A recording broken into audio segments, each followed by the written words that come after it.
자, 이번 시간에는 개발 정보의 가치라고 해서 시장을 할당 효율적 시장이라고 간주했을 때 그때 그 정보에 대한 가치가 어느 정도 될 것인가 이걸 한번 계산해 보는 건데, 요거는 약간의 내용 설명이 좀 필요합니다. 근데 여기서는 뭐 설명하기에는 시간이 너무 촉박하니까 본 강의 때 그거는 내용 설명하기로 하고, 여기서는 계산하는 형태만 좀 알아보겠습니다.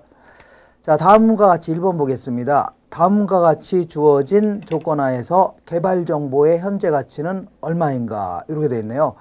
어떤 지역이 있는데 기업 도시로 개발될 가능성 있는 지역에 인근에 일단의 토지가 있답니다. 근데 1년 후에 이 토지 가격은 기업 도시로 개발될 경우에는 6천만 원, 기업 도시로 개발되지 않을 경우에는 4천만 원이 될 것으로 예상된답니다. 투자자의 요구 수익률은 20%이다. 기업 도시로의 개발 가능성은 40%랍니다. 그래서 우리 같은 사람은 상당히 불확실한 정보를 갖고 있는 겁니다. 불확실한 정보를 갖고 있는 자 입장에서는 이렇게 보겠습니다. 1년 후에 이 지역이 기업 도시로 개발이 될런지 기업 도시로 개발이 안 될런지 알 수 없는 거죠. 어쨌거나 기업 도시가 된다면 6천만 원 정도가 예상이 된답니다. 그 다음에 기업 도시가 안 되면요 4천만 원 정도가 기대가 된다. 근데 이렇게 될 가능성은 몇 퍼센트라고 했어요? 기업 도시로 개발 가능성은 40%랍니다. 그럼 개발이 안 될 가능성은 얼마라고요? 60%라는 얘기입니다. 이렇게. 자, 그러면 이렇게 하면은 요게 이제 1년 후에 기대되는 가치가 나오는데 어떻게 계산하면 돼요? 자, 우리 투자론에서 공부하기 전에 이제 일단 투자론을 공부해야 또 이런 것도 이해가 됩니다. 이거 곱하기 이거 더하기 요거 곱하기 요거 해죠. 그러면 1년 후에 기대되는 가치가 나옵니다. 그러니까 우리 같은 사람 잘 모르니까 그 분야에서 뭐 오랫동안 그 영업 활동 하셨던 중개사님이라든가 이런 분들한테 물어봤더니 요렇게 될 가능성은 40%, 요렇게 될 가능성은 60%랍니다. 그러면 이거 곱하기 0.4 플러스 이거 곱하기 0.6, 다시 한번 계산해 볼게요. 이렇게. 자, 6천만 원 곱하기 0.4 플러스 4천만 원 곱하기 0.6 이렇게 해주면 1년 후에 기대 가치가 나옵니다. 요거를 요구 수익률이 20%이죠. 20%로 이걸 할인하게 되면 우리 같은 사람이 생각하는 이 부동산의 가치가 나옵니다. 투자 가치.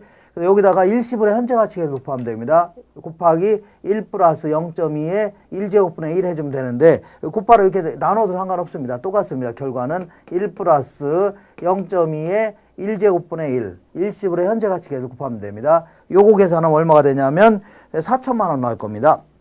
우리 같은 사람은 이 부동산이 한 4천만 원 정도로 투자 가치로 생각하고 있는데, 만약에 국토교통부에는 삼촌 같은 경우에는 앞으로 어떻게 되는지 확실히 알고 있죠. 그래서 이 사람은 이 기업 도시로 될 거라는 거를 100% 알고 있다는 얘기입니다. 다시 말하면 6천만 원이 1년 후에 될 거라는 것을 몇 퍼센트라고요?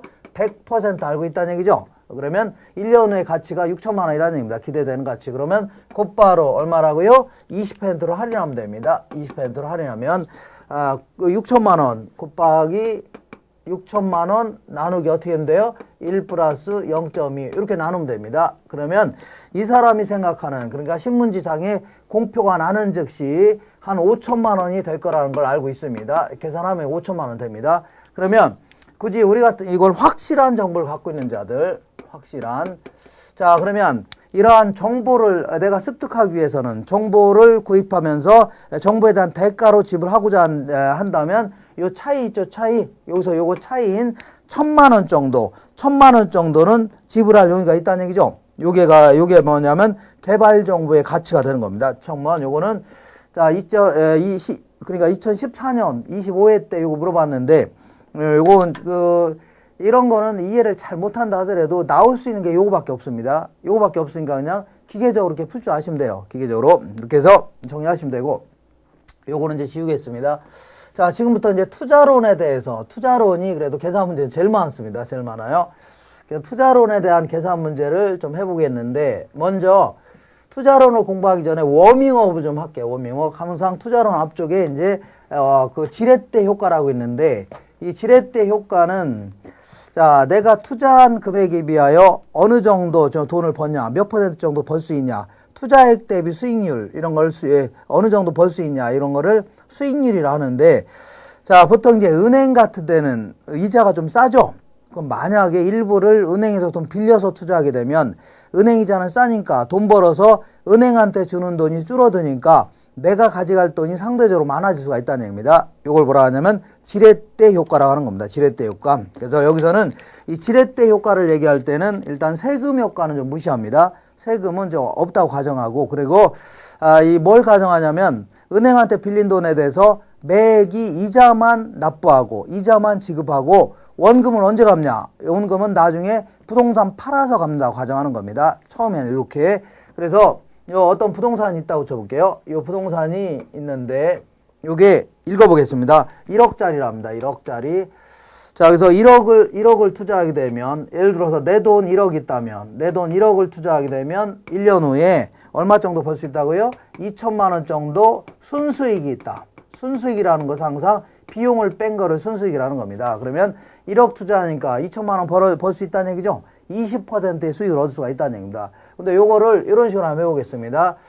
자, 우리 투자론에서는 내 돈 투자액을 지분 투자액, 줄여서 그냥 지분 이렇게 얘기합니다. 은행에서 빌린 거를요, 저당 투자액, 저당 이렇게 얘기합니다. 저당. 그러면 현재는 전액을 내 돈만 투자했죠. 현재는 내 돈. 은행에서 빌린 건 하나 한 개도 없네요. 그러면 자, 총 투자 수익률이라는 게 뭐냐면 총 투자 수익률은 총 투자액 대비 내가 가져갈 수익, 은행이 가져갈 수익이 합친 걸 얘기합니다. 그러니까 총 투자액은 두 개 합친 거죠. 그러니까 1억이네요. 그리고 이 2천만 원 벌었는데 은행한테 줄 돈 없죠. 전부 내 돈만 투자했으니까, 그러니까 2천만 원 이렇게 한결을 총 투자 수익률이라는 겁니다. 총 투자 수익률. 이번에는 지분 수익률을 다른 말로 자기 자본 수익률 이렇게 주는데, 이거는 내 돈 투자액 대비 내가 가져갈 돈이 차지하는 비율 있죠. 그러니까 전부 다 내 돈만 투자했네요. 그리고 2천만 원 전부 다 내 거죠. 그러니까 이것도 20%이다. 그러니까 전액을 다 내 돈만 투자했을 경우는 총 투자 수익률과 지분 수익률이 같다는 얘기죠. 근데 한번 이런 식으로 해볼게요. 거기 문제에서 보니까 이 사업을 4천만 원은 지분으로 하고, 그러니까 내 돈은 4천만 원이라는 얘기입니다.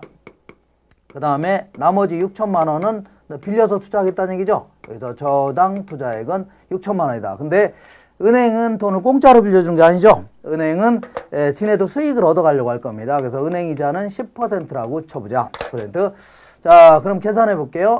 총 투자 수익률은 항상 같은 겁니다. 왜냐하면 두 개 합치면 1억이죠. 그리고 항상 2천만 원 벌었는데 2천만 원 벌은 거 중에 은행한테 주고 나면 나머지 다 내 겁니다.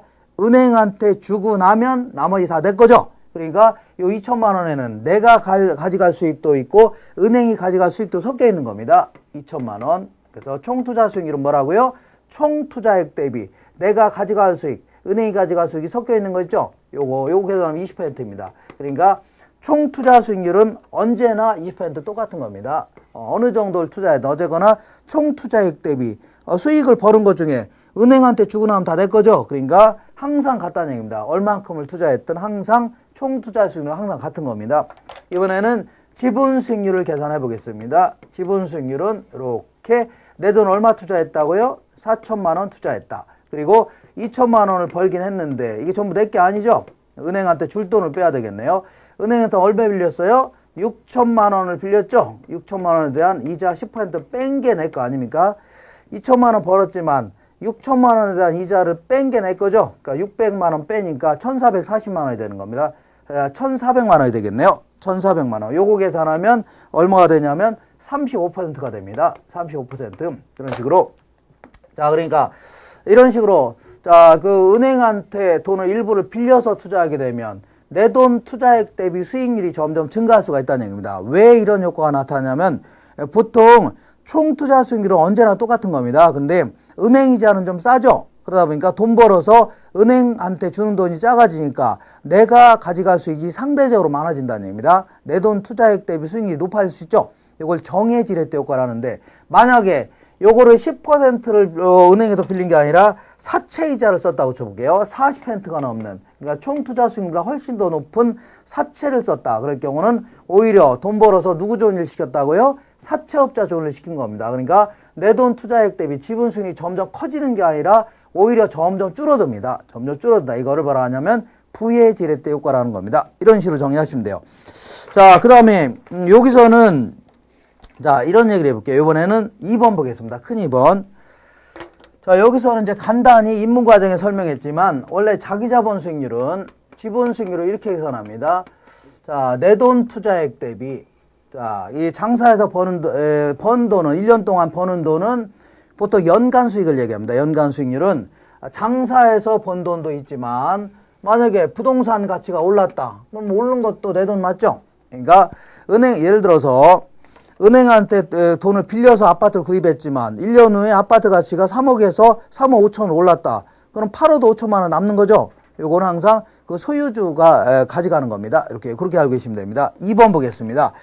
다음과 같은 상황에서 임대주택에 대한 투자자의 1년간의 자기자본 수익률을 다른 말로 뭐라고요? 지분 수익률을 얘기합니다. 그래서 임대주택에 대한 총 투자액은 1억이고 차입금은 6천만 원. 내 돈 얼마 투자했다고요? 4천만 원 투자했네요. 그러니까 항상 지분 수익률은 내 돈 투자액 대비 내가 가져갈 돈이 차지하는 비율, 요거를 지분 수익이라는 겁니다. 이때 차입 조건을 보니까 이자율은 연 8%, 그 다음 대출 기간 동안에 매년 말 이자만 지급하고 만기에 원금을 상환한다고 이렇게 가정합니다. 우리 이제 지렛대 효과에서는.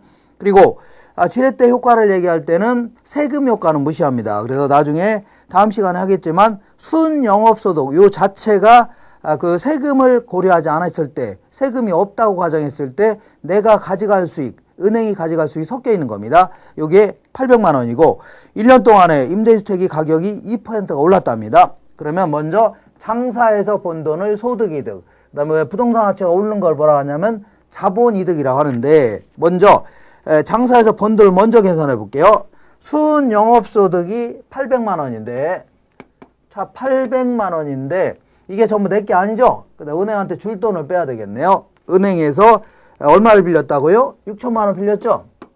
6천만 원 빌린 거에 대한 이자 얼마라고요? 이자율이 8%랍니다.